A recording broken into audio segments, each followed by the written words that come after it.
Hello, and welcome back to Liz and Sandro's Marketing Podcast. We help companies and marketing departments control their business, their brand, and get the word out. In today's episode, we are continuing to talk about what we learned at the Facebook Boost event here in Cleveland. Sandro's going to be diving into Facebook ads and how to take them to the next level, and specifically with the Facebook Pixel and leveraging kind of that traditional sales funnel approach. Exactly. Thanks, Liz. Yeah, I wanted to talk a little bit more about the Boost with Facebook event we attended a week or so ago. Last episode, I talked about Messenger and the power of it. This time, let's talk about the sales funnel. So, Liz, what is a sales funnel? A sales funnel is a great visual representation of how customers move through the process of awareness, education, decision-making, and all the way down to that final purchase. So if you think of an actual funnel, the top is very wide. You're casting a wide net in terms of awareness. And as you move down the funnel, some people will drop off, and that's okay. And ultimately, you'll have a smaller subset or percentage of that wide net you casted actually convert into customers. It gets narrower and narrower down the sales journey. And so companies with a well-defined sales funnel are in a great position to get the word out, capture leads at the top of the funnel, move them through, educate them, and convert much more quickly, much more effectively. I've never really articulated this, but maybe I will here for the first time. I think that's really the big problem with a lot of small businesses. They don't have a sales funnel. They've never put anything together related to a sales funnel. And hey, most small businesses don't have a background in marketing, so they're not even aware of what a sales funnel is. I've mentioned it a lot on the podcast. I also sometimes refer to it as, the buyer's journey is maybe a little different. I'm pulling that from HubSpot.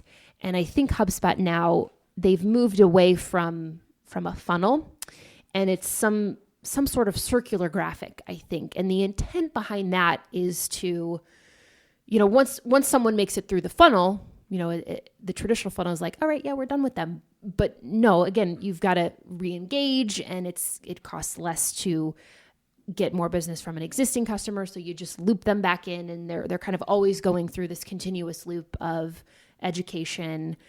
Maybe you can upsell them to something else, and so on and so on. So some people aren't using the funnel so much anymore. Personally, I love it because it's a really great visual and it's really simple.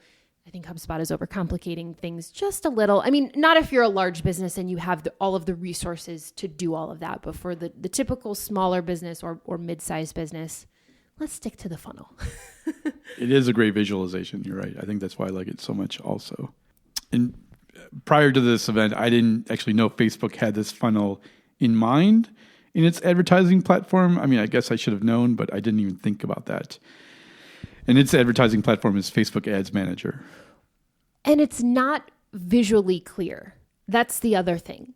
The way that it's laid out, like when you click that create an ad button, it's not set up visually in the funnel. It wasn't until we went to this event that I saw what they were trying to do. Yes, because it's like turned on its side in Ads Manager. Kind of, yeah. But the handout, the booklet, fancy booklet that we got at Facebook Boost, it is blatantly obvious and spells it out a little bit. It spells it out with much more clarity. Definitely. And on the big screen, they were presenting it as well. So what I mean by this is when you go, like Liz said, you go into the Facebook Ads Manager, and to create an ad, the first thing you do is pick an objective. And they kept stressing over and over in all of the sessions that this is the most important thing you can do to get your ad right and doing well. Pick the right ad objective.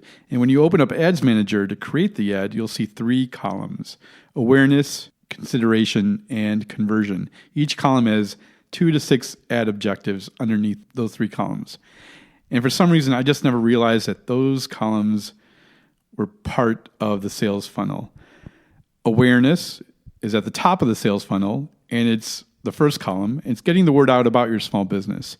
And under here, you're going to find 2 ad objectives that get the most views, the most users reached per dollar spent, the most bang for your buck, in getting people to learn about your business. Again, casting that wide net, because if you are a business, a new business, if you are, if you have a new concept that no one's ever heard about, step one is just get the word out. Yes, we want to focus on that ideal buyer and pinpointing who we can convert, but first things first, we've got to cast a bigger net. The second column is consideration, and that's when you have a warm lead.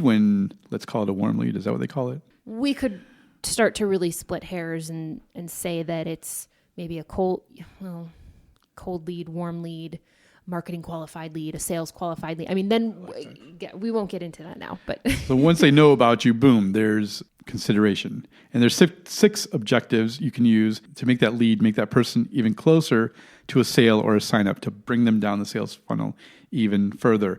It's the second step, or the next step, the narrower step in the sales funnel, getting closer to a sale or conversion.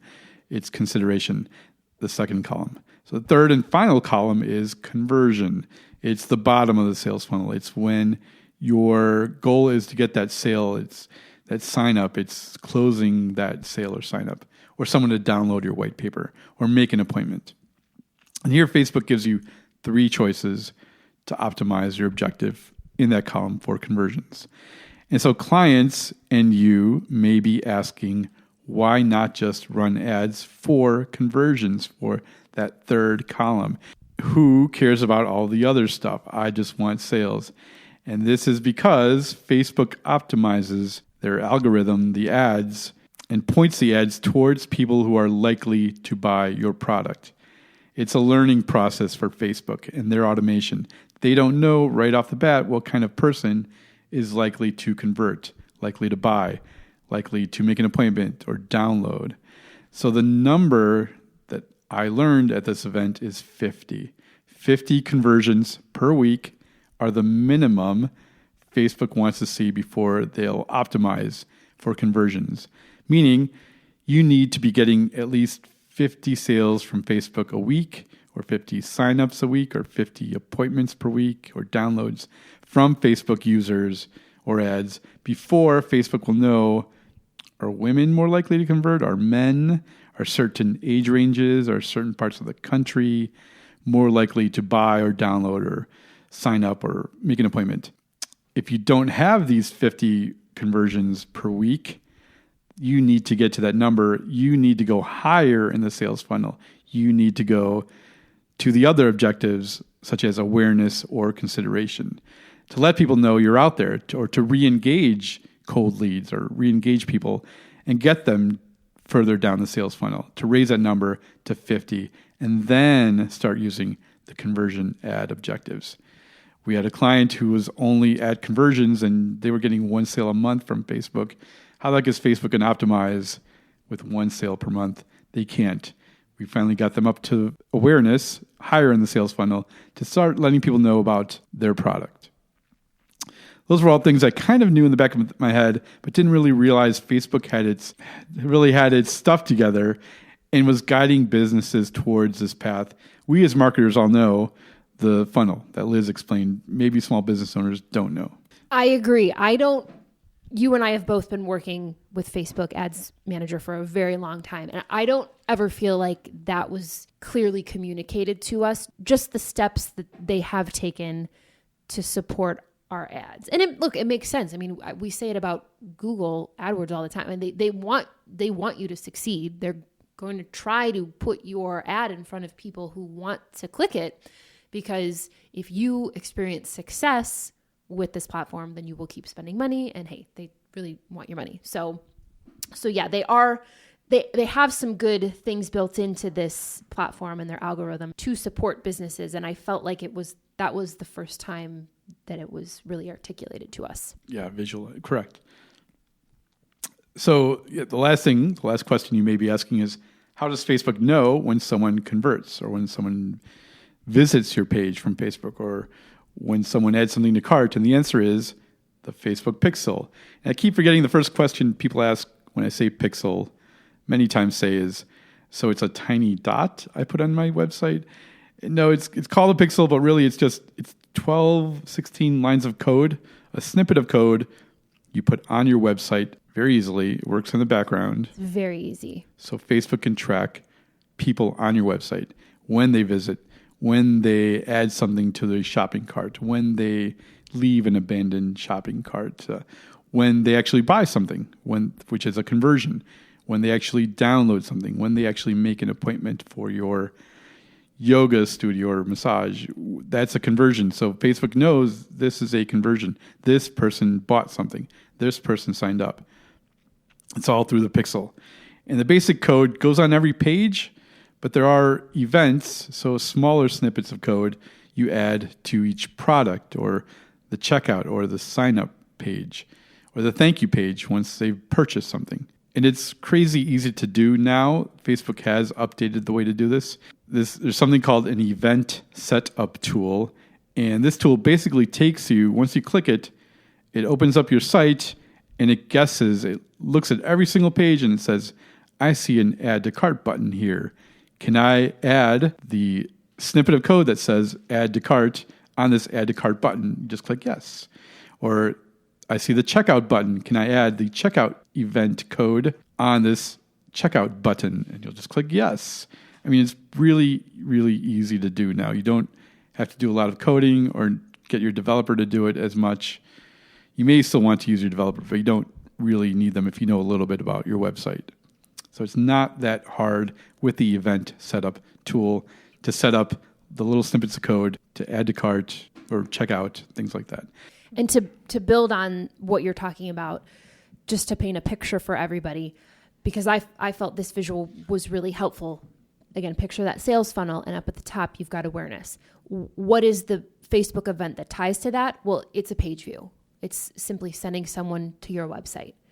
And as we know, you're not going to send someone to your website and they're going to immediately convert. So we start with the page views.